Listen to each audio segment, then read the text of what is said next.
Mythical Monkey! From schools that teach prostitution to schools that teach witchcraft, we look at 15 most unusual schools ever. Number 15. Santa Claus School. If you want to round out your resume, you might consider getting qualification from the Charles W. Howard Santa Claus School. Established in 1937, this is a Princeton of Santa Claus schools and is dedicated to upholding the traditions, image, and history of Saint Nick. Students will learn Santa dress code, correct Santa etiquette, and even how to safely interact with live reindeers. The school is in Michigan, so if you're from the North Pole, you can probably go there and feel right at home. Ho ho ho. Number 14. Marishi Schools. These schools are for students who are tired of learning practice stuff like maths and English. Marishi Schools preach transcendental meditation and promises students here will develop clairvoyance, invisibility, and even levitation. How the school attained taxpayer funding is a mystery. It seems pretty cultish, with children being promised magic powers so long as they go home and convert their parents to transcendental meditation as well. Number 13. Hamburger University. Yes, this is actually real. McDonald's built a school. Unfortunately, its purpose isn't to train people in the magical art of hamburger making. That's still covered in the first 5 minutes of new employees in training. I thought I would have finally learned the art of making Big Macs. Guess not. What the Hamburger University actually does is offer training in restaurant operations. It's basically a college for restaurateurs. 5,000 students attend each year, with many graduating to management positions. The school has 19 full-time professors. However, it's unclear if they teach in character as Ronald McDonald. Seems like a pretty cool place, and rumor has it that Ronald himself gives you a diploma upon graduation. Not sure if I should be happy or afraid hearing this. Number 12. Ohio College of Clown Arts. Nothing better than becoming a professional clown. This institution is for actors who want to become very versed in the art of physical comedy. It's also for people who want to troll the shit out of their parents by giving them the finger and telling them you're on your way to becoming a clownmon. Yes, that is a mystical Pokemon not yet created. Over 30 weeks, students learn about character development, physical skills, and performing techniques. There are theoretical and practical exams, which I'm pretty sure everyone fails because clowns can't read and write. Just kidding. Number 11. Gulu Elementary School. Gulu is a little known village located in mountains Hunyuan County, Sichuan Province, China. The only way to get to the village is through the Luma Way, which is filled with zigzag turns, narrow passages between rock walls, and rickety bridges. Hidden in one of the mountains is the Gulu Village Primary School. The school has been around since the late 80s and is run by a single teacher, Shen Guijin. Guijin came to Gulu Village when he was 18 years old. Back then, the school was in a pitiful condition and didn't even have plumbing. Shen rallied the villagers after a student fell and was injured while trying to get to a toilet elsewhere on the mountain. They collectively renovated the school and added a toilet. The renovation also included a basketball court, which was made with unused blackboard. The students have to be careful when using it though, in case they accidentally throw the ball off the side of the mountain. Number 10. Witch School. Witch School teaches about witchcraft to budding witches worldwide. While the majority of its 40,000 students take their courses online, it has a physical location where students can also take classes in person.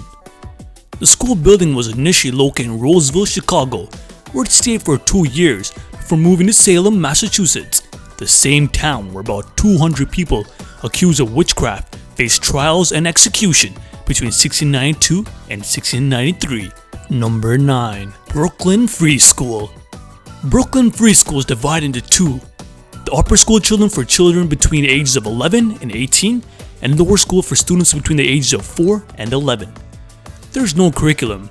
Students are allowed to choose any class they want and are allowed to stay away from school if they wish.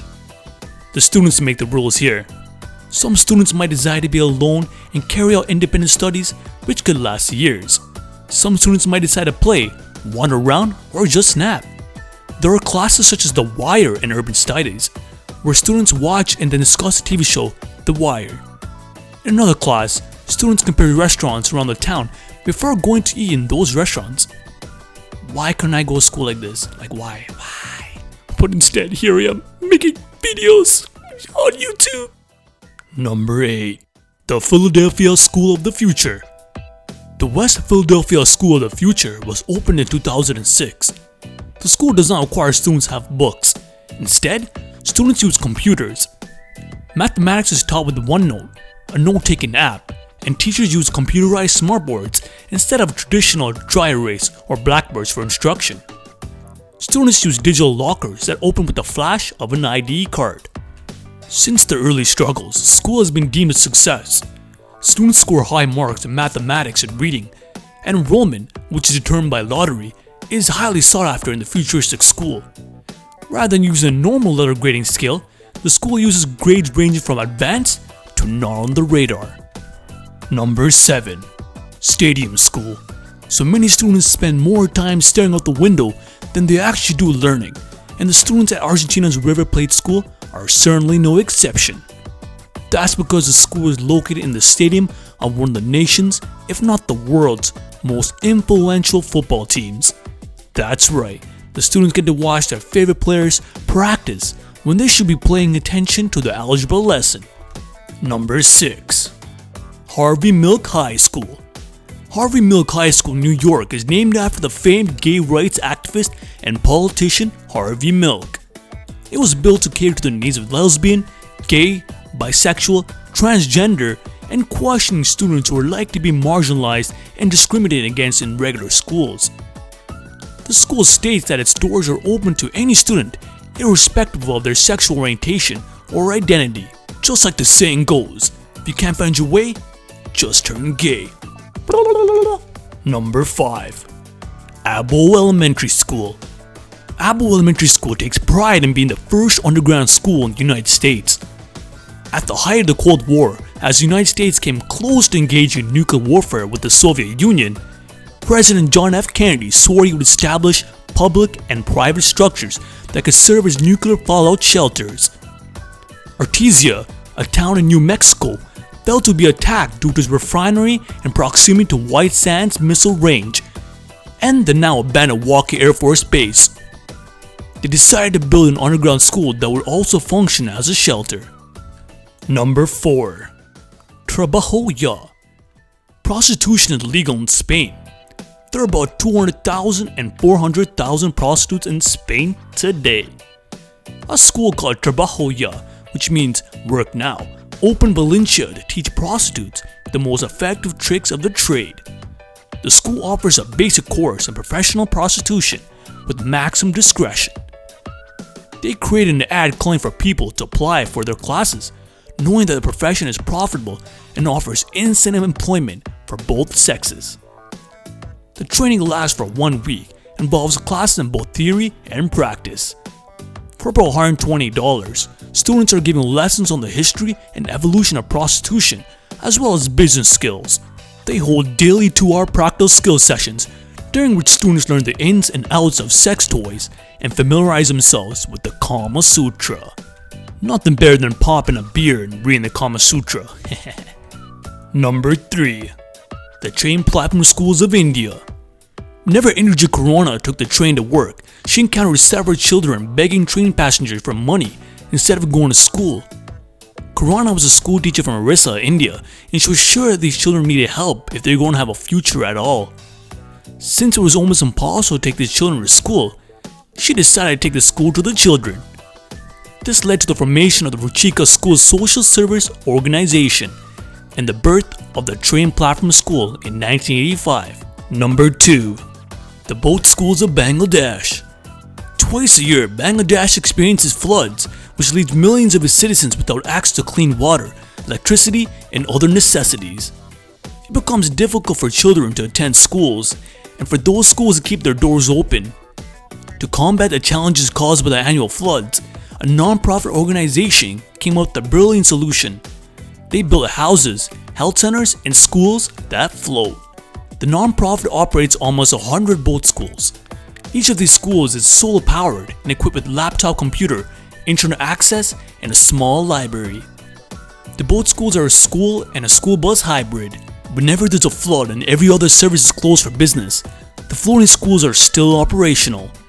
They pick up the students from the docks and riversides, then dock summer so the class can begin. After lessons are through, the both schools return the students to their homes and another group of students are picked up. Number 1.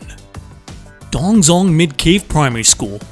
Dongzhou Mid-Cave Primary School is located in a cave in the mountainous Mao village in Guizhou Province, China. Dongzhou itself means in cave. Guizhou is one of China's poorest provinces and receives very little government support. Instead of using resources to build a freestanding school building, the community started this cave school in 1984 with 8 teachers and 186 students. Some students spend up to 6 hours daily to travel to and from the school in the pursuit of knowledge, but some villagers have had concerns about the school being allowed to continue. Their fears were realized 23 years after the school opened when Chinese authorities closed the school. A government spokesman said the change was necessary because China isn't a society of cavemen. That's it for today's countdown, guys, and as always, stay mythical!